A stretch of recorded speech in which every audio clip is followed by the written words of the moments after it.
था। एक साहूकार के 7 लड़के और एक लड़की थी।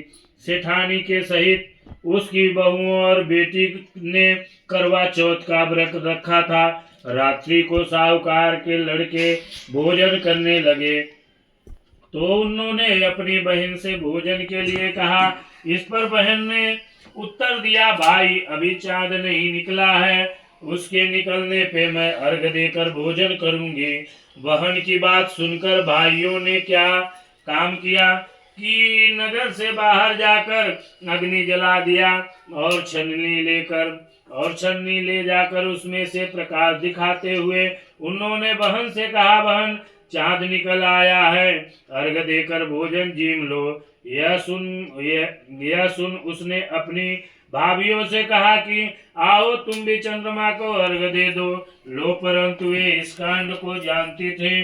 उन्होंने कहा, भाई जी अभी चांद नहीं निकला है, तेरे भाई तेरे से धोखा करते हुए अग्नि का प्रकाश छलनी में दिखा दिया है। भाभियों की बात सुनकर भी उसने कुछ ध्यान नहीं दिया। वह भाइयों द्वारा दिखाया प्रकाश को ही अर्घ देकर भोजन कर लिया। इस प्रकार व्रत भंग करने गणेश जी उस पर प्रसन्न हो गए। इसके बाद उसका पति सख्त बीमार हो गया और जो कुछ घर में था उसकी बीमारी में लग गया। जब उसने अपने किए हुए दोषों का पता लगा तो उसने पश्चाताप किया। गणेश जी की प्रार्थना करते हुए विधि विधान से पुनः चतुर्थ व्रत करना प्रारंभ कर दिया। श्रद्धा अनुसार सबका आदर करते हुए सबसे आशीर्वाद ग्रहण करने में ही मन लगा दिया। इस प्रकार उसके श्रद्धा भक्ति सहित कर्म को देखकर भगवान गणेश उस पर प्रसन्न हो गए और उसके पति को जीवन दान देकर उसे आरोग्य करने के पश्चात धन संपत्ति से युक्त कर दिया।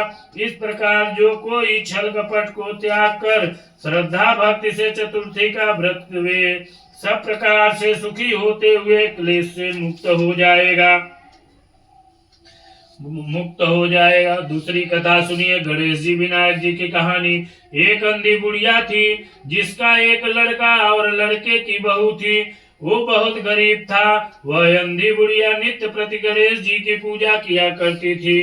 गणेश जी साक्षात सन्मुख आकर कहते थे कि बुढ़िया माई जो चाहे सो मांग लो। बुढ़िया कहती, मुझे मांगना नहीं आता, सो मैं कैसे मांगू। तब गणेश जी बोले कि अपने बहू बेटे से पूछ कर मांग ले। तब बुढ़िया ने अपने पुत्र और वधू से कहा तो बेटा बोला कि धन मांग ले और बहू ने कहा कि पोता मांग ले। तब बुढ़िया ने सोचा कि बेटा बहू तो अपने अपने मतलब की बात कर रहे हैं। अंततः उस बुढ़िया ने पड़ोसियों से पूछा तो पड़ोसियों ने कहा कि बुढ़िया तेरी थोड़ी सी जिंदगी है, क्यों भागे धन और पोता, तू तो केवल अपने नेत्र मांग ले जिससे तेरी से जिंदगी सुख से व्यतीत हो जाए।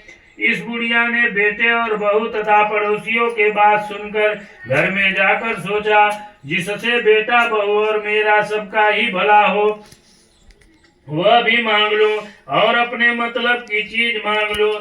जब दूसरे दिन गणेश जी आए और बोले बुढ़िया क्या मांगती है, हमारा वचन है तो मांगेगी सो ही पाएगी। गणेश जी के वचन सुनकर बुढ़िया बोली, हे गणराज यदि आप मुझ पर प्रसन्न हैं तो मुझे 9 करोड़ की माया दे, निरोगी काया दे, अमर सुहाग दे, आंखों में प्रकाश दे, नाती पोता दे और समस्त परिवार को सुख दे और अंत में मोक्ष दे। बुढ़िया की बात सुनकर गणेश जी बोले, बुढ़िया माँ तूने जो मुझसे ठग लिया है, खैर जो कुछ तूने मांग लिया है वो सभी तुझे मिलेगा। यूं कर गणेश जी अंतर ध्यान हो गए। हे गणेश जी जैसे बुढ़िया को मांगे अनुसार आपने सब कुछ दिया है वैसे ही सबको देना और हम सबको भी देने की कृपा करना।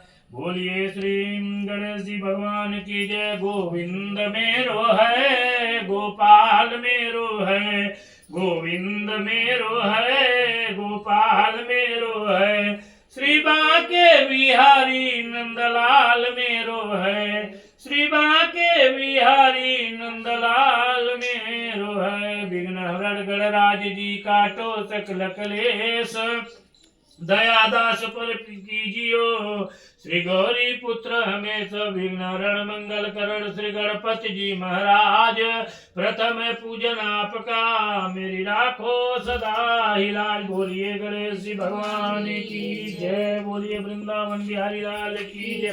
ये जो सामान है सामने रख लो उनको मिलते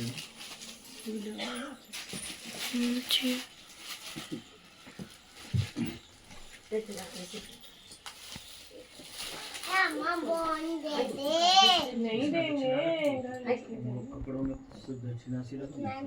हाँ जी हाँ जी नहीं लेके जाएंगे इसको दो नहीं इसको लेके जाएंगे